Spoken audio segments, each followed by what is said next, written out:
এটা একটা IPS circuit, সংযোগটা কেমন করে দিছি তাই দেখাচ্ছি।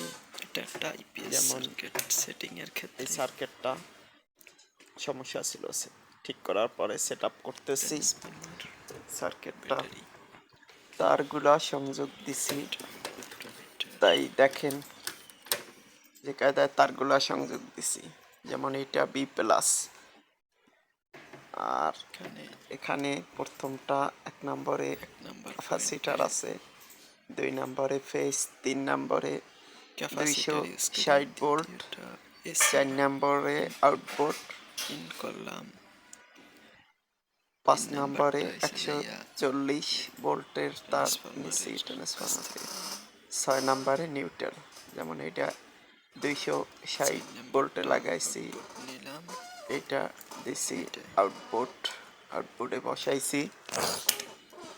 এরপরেরটা 5 নাম্বারটা হইছে 140, এই যে হলো তারটা 140 ভোল্ট ট্রান্সফরমারের, এটা হলুদটা এর ট্রান্সফরমার থেকে নিছি 6 নাম্বারটা, এটা থেকে নিছি 140। পরেরটা নিউট্রাল, 6 নম্বরেরটা নিউট্রাল, বি প্লাস, এটা বি প্লাস, মানে ট্রান্সফরমারের প্লাস তার থেকে 400 বিএ ট্রান্সফরমার।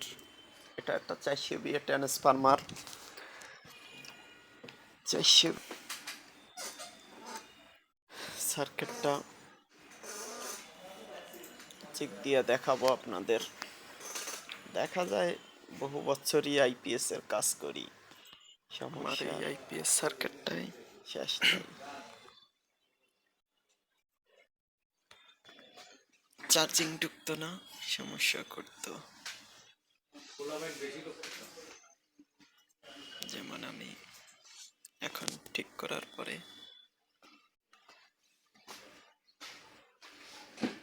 ঠিক করে নিচ্ছি, চার্জ হচ্ছে 8 এম্পিয়ারে,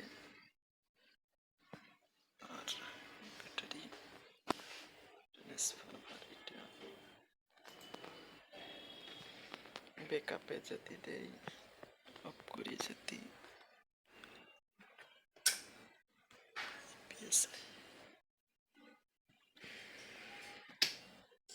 কারেন্টে